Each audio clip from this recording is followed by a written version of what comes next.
Are you too busy, too stressed out, unhealthy? Then this is the place for you. Welcome to Balanced Living for Busy Professionals, where we help you create wellness and balance with a holistic approach that will work for you, even with the busiest of schedules, so you can live the life you want. And now, here's your host, Diane Randall.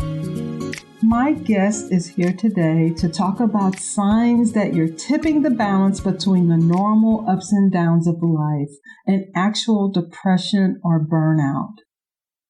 My guest is Dr. Tracy Morgan. She's a psychiatrist and she specifically focuses on lifetime management, sleep challenges, and the mind-body connection.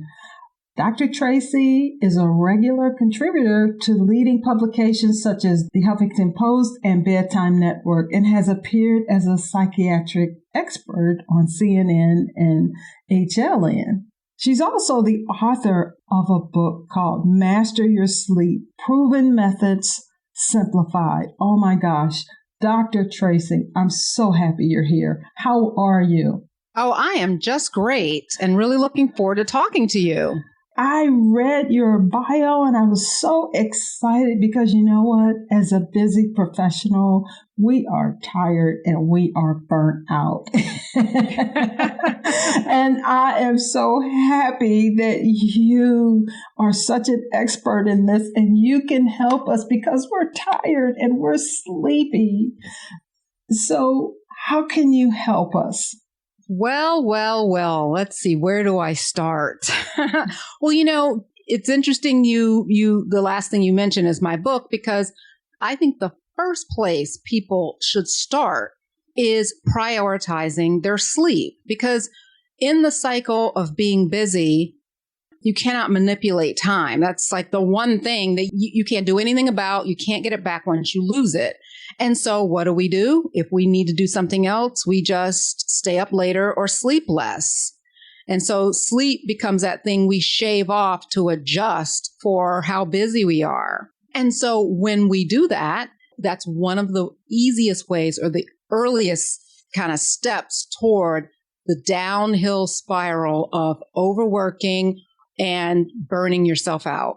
And I can tell you that we're all burnt out. My clients are burnt out. The listeners are burnt out because we're doing more with less. I thought when laptops came out, I thought when our cell phones became our computers that things would change, but it's just created a 24/7 on call for all of us. So how can we learn to stave off some of the burnout?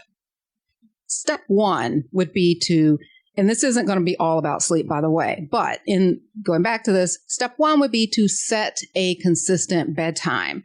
I can't tell you how many times I'll ask someone, okay, so what time do you go to bed? It depends. That's the typical answer. And it should not depend. You should have a bedtime.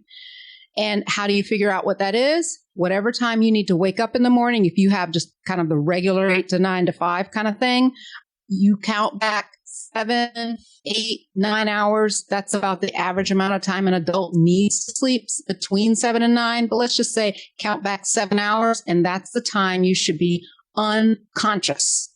So if I have to get up at 6 in the morning, then I need to be completely asleep by 11 p.m., which then means that's actually my sleep time. My bedtime or getting prepared for bed needs to start an hour before that at 10.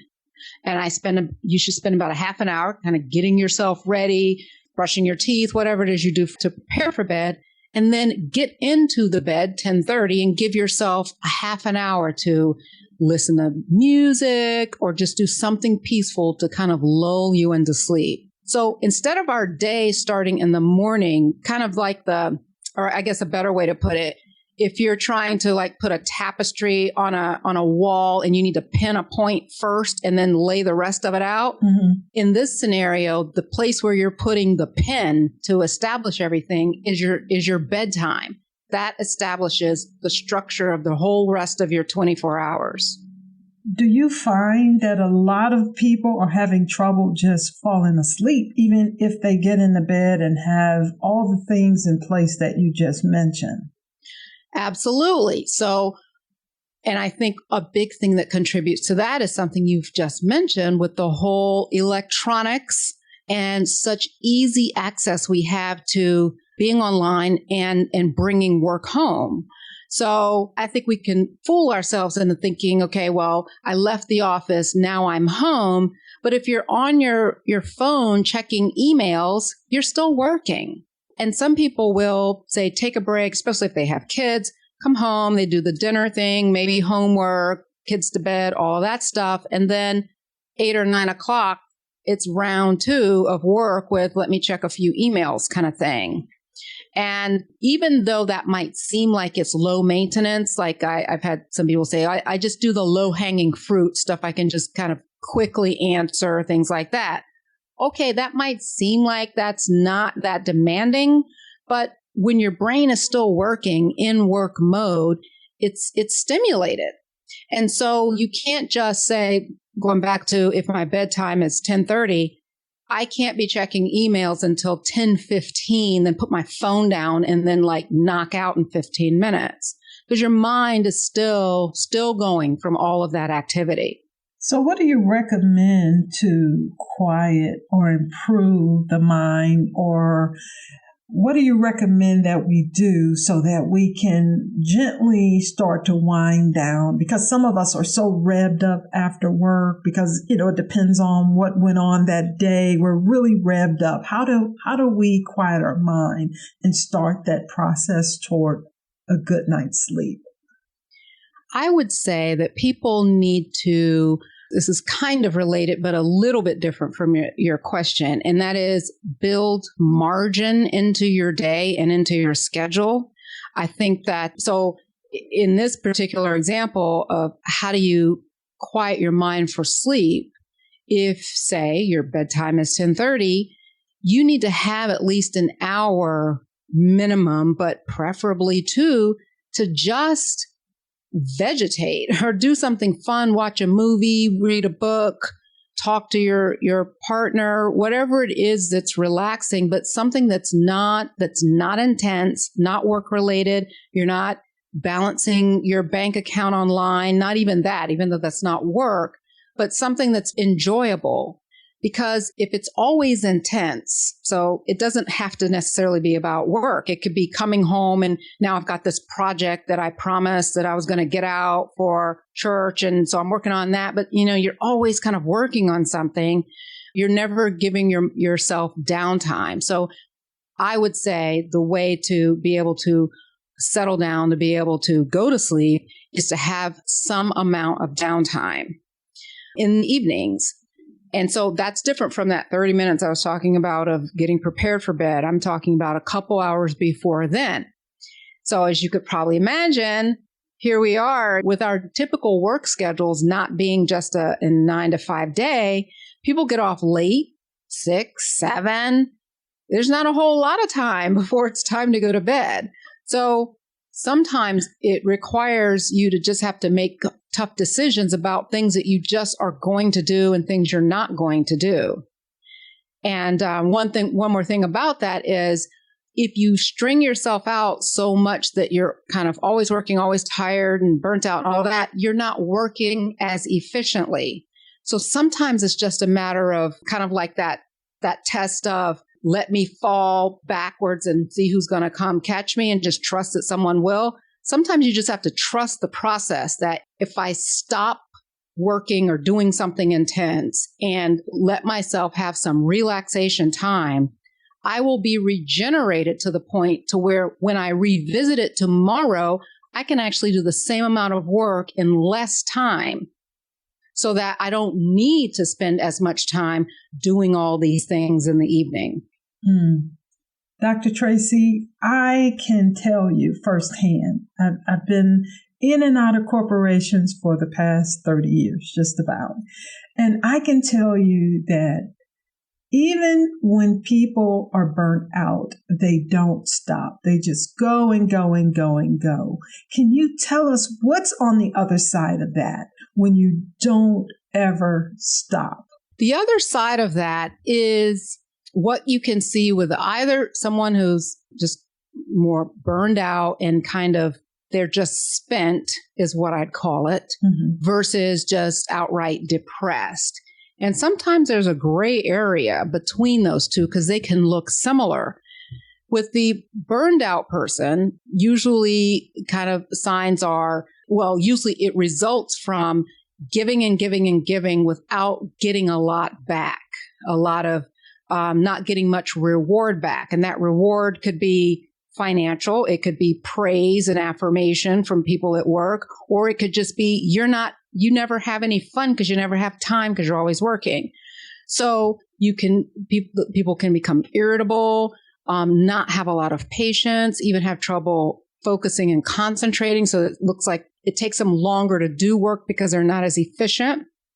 They can have sleep problems and maybe even feel always on edge and have this sense of just not getting a whole lot out of what they're doing. Even if they previously enjoyed their work, I just don't like this anymore kind of thing.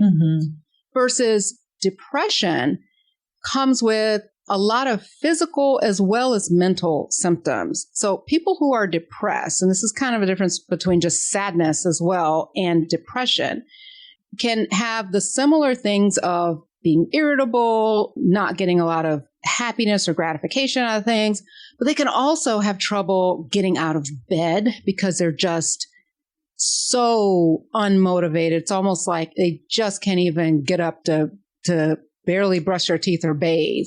They may stop wanting to eat because they've lost their appetite. It's more physical things associated with it, as well as their level of functioning tends to be worse. So the burned out person can still get up and go to work every day, for example, but they're just not getting a lot out of life. Whereas the depressed person, mildly depressed people can still get up and go to work too, but oftentimes it can slip into things start falling behind. They're not going to work, or maybe they're barely scraping by getting to work, but their house is a disaster because they just can't clean the house or something. Lots of things go. You remind me of an experience I had many years ago. I had been in consulting, software consulting, for like 5 years. And I was traveling Monday through Friday, go, go, go, go, go. And one morning, Sunday evening, I'm on my way to the airport. And Dr. Tracy, I got to the airport and I could not get out of the car. I could not. The thought of getting on the plane was so huge. I couldn't do it. Yep. I just couldn't do it. And I went back home and I ended up, even though I was a consultant, I ended up teaching because I didn't have to be gone a lot for teaching. And it was a shorter time span because the thought of being on a project for weeks on end, it just would upset me. And I didn't even know I was burnt out until that moment that happened. Wow, that's pretty dramatic. Yeah. And there's nothing like that.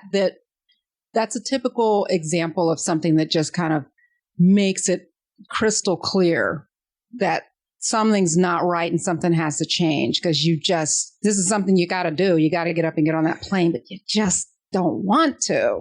And I knew I was tired. And, I've been going, leaving, coming, leaving my kids. I had a whole lot of stuff going on in my head, guilt for leaving town, but I did not even realize that when I got in the car that moment and that morning, that I had no idea that I wouldn't be able to get out until it was time to get out and go inside the airport. I just could not do it.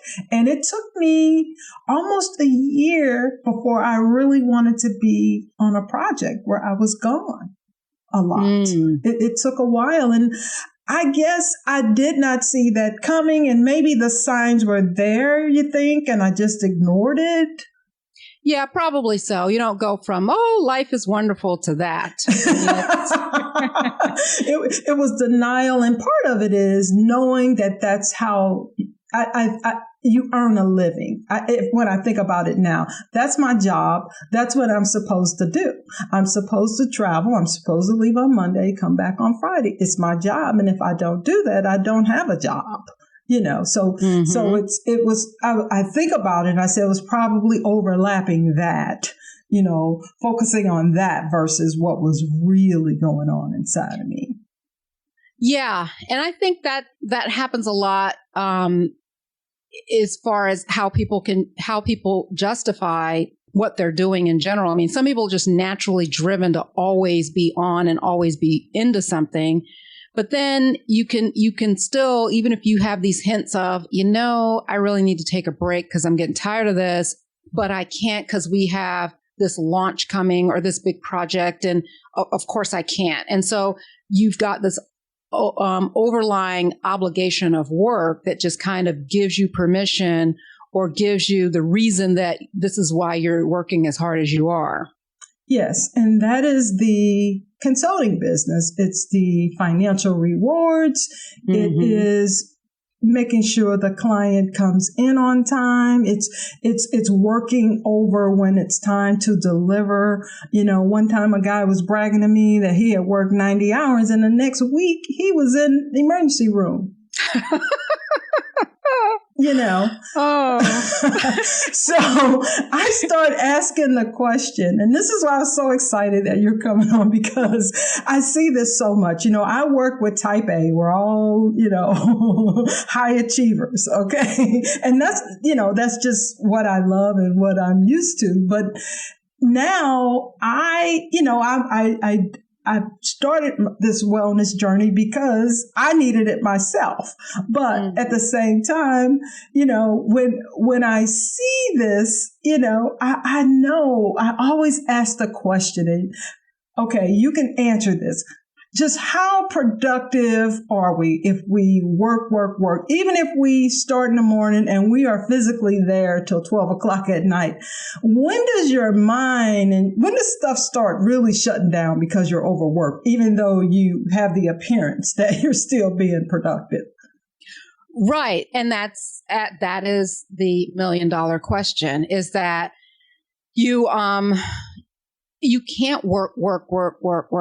And I'll see people who will say, want to take stimulants. This is kind of a not controversial, but one of my little pet peeve topics, actually. And I won't go too long on this, but who will want to get on, say, Adderall because they'll say, I can't focus. But what they're trying to do is they're trying to focus from 6 a.m. to midnight. And our brains aren't designed to be that intensely focused that long. So when you start dropping off at 9, 10 p.m. and it's just not sticking, that's how it's supposed to be. It's not supposed to stick anymore. Mm-hmm. As opposed to drink more coffee, take this pill or whatever, just so I can keep performing longer. And when you do that, when you kind of defy the odds and try and force your body to do what it doesn't want to do, that's how you also end up burning out, because your body is just going to say eventually, I'm not doing this anymore. I'm done. Yeah, I see that a lot. And then, the energy drinks are used a lot for that. I'll drink this energy drink and that'll keep me going. But what I hear you saying is it doesn't matter what else you do, your body's still tired. Your body's still tired, and it will revolt against you eventually if you don't treat it well. Yeah.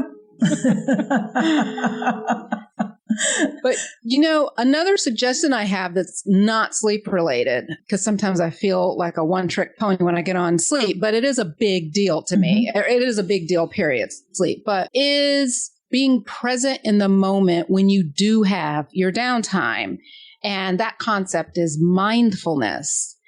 And an example of that would be, let's say you have a child's, I'm still in the stage of having a young child. And I deal with a lot of people still have young kids, but you work all week, you're busy and all that sort of thing. And then on a weekend, there's a child activity.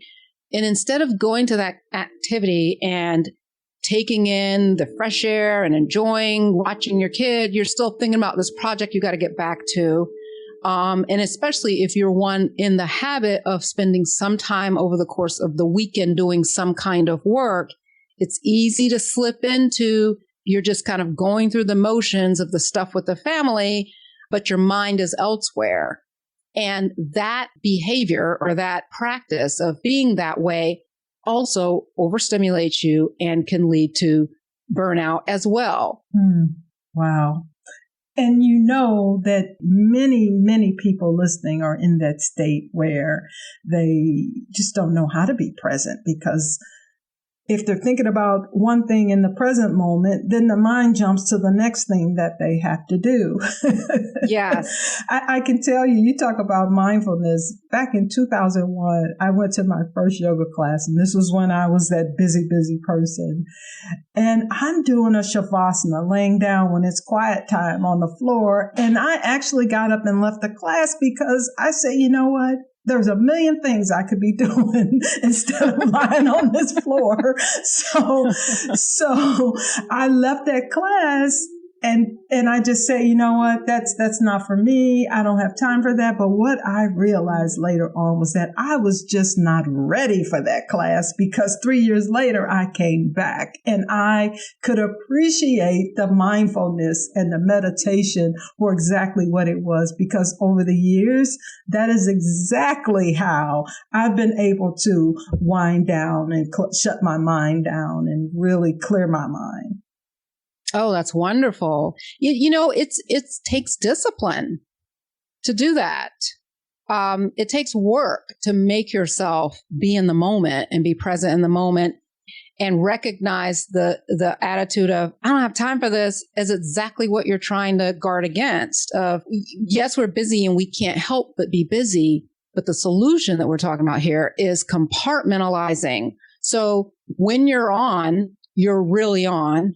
And then when you're off, you're really off. Mm-hmm. And if you let yourself be really off, when you get back on, you're better at your on than if you were never off. I definitely can relate to that. And I know a lot of listeners out there can relate to that as well. And one of the things I wish, we talk about, work-life balance in the workplace, but I really, really wish, and I don't know what all companies are doing. I could just say, speak on the ones that I've been in and out of in the last few years. If we could bring the mindfulness to the workplace, if we could bring the meditation, and some companies do yoga, but if we could focus on that, I think that would really help the workers, instead of the doing and the doing and the doing and the doing and the deadlines and the deadlines and the deadlines.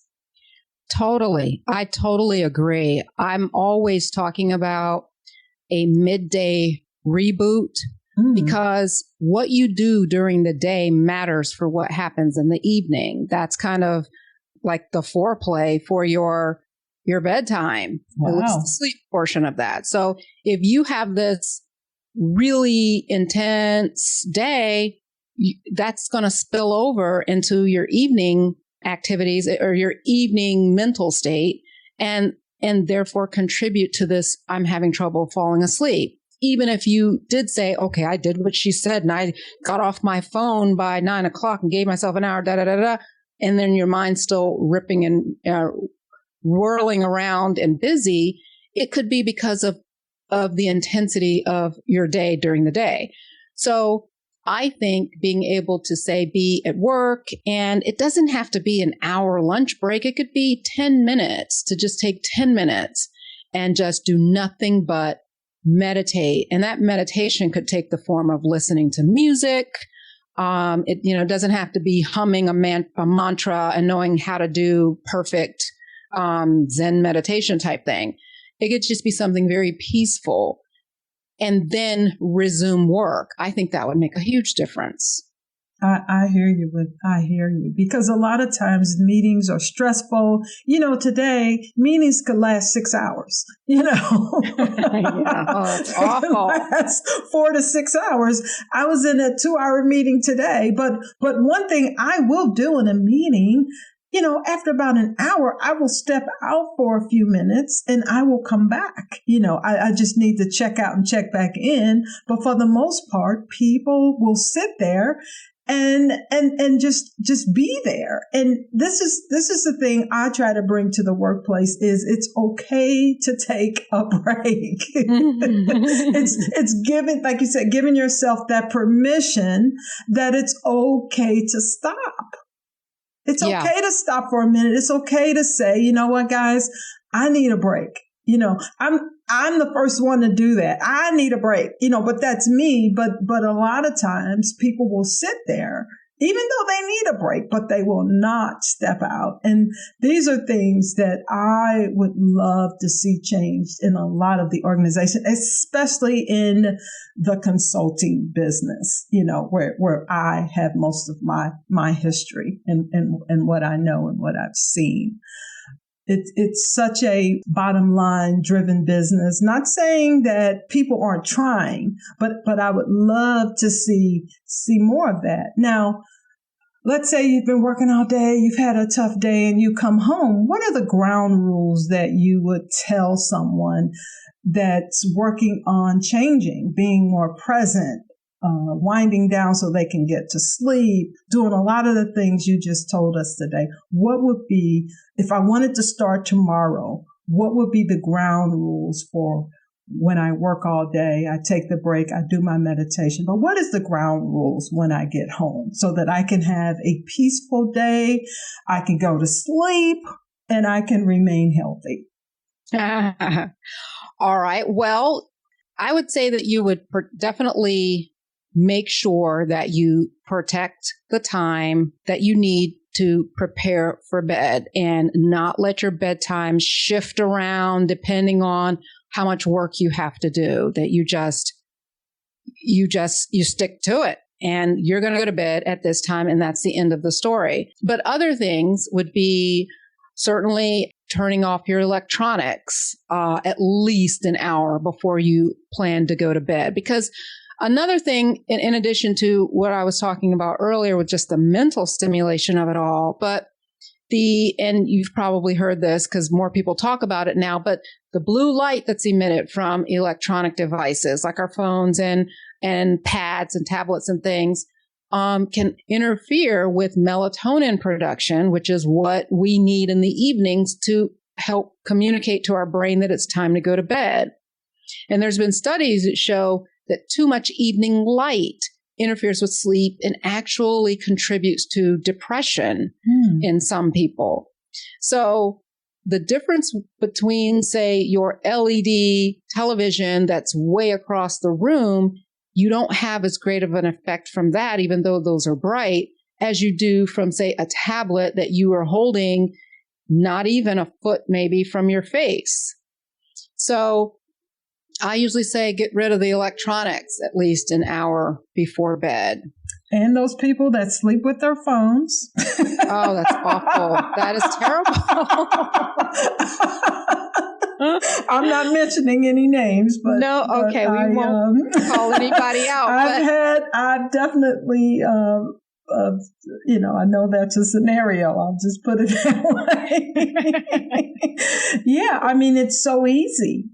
People on Facebook 3-4 o'clock in the morning. I really feel that technology has really helped us, but it's really just made us so desensitized and away from who we are, ourselves, from our sleep, like you said.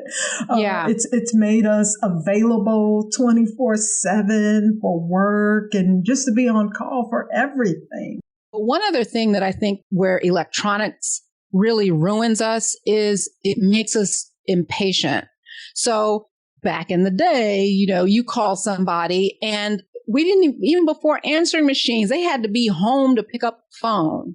And if they weren't, you just waited until they got home. Now you send a text and you expect a reply in 2 seconds. Oh my God. I can't tell you how many people said, I called you and you did not answer.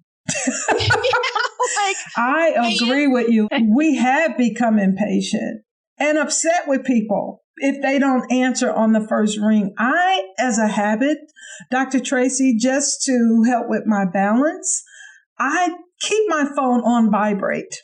I keep it on vibrate. First of all, I don't want it ringing because after a while that drives me nuts. It can be very distracting. But also I feel like I have to teach people that I am not my phone. Yes. Mm-hmm. That's right.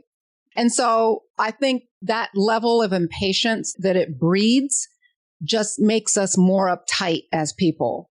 I agree with that. And also being able to get on the phone, look at Facebook, read nasty comments, even send nasty comments now, it's made us very uptight, some of us not very nice people. And one thing you brought that up, if you send a text message that can be taken out of context, people get upset.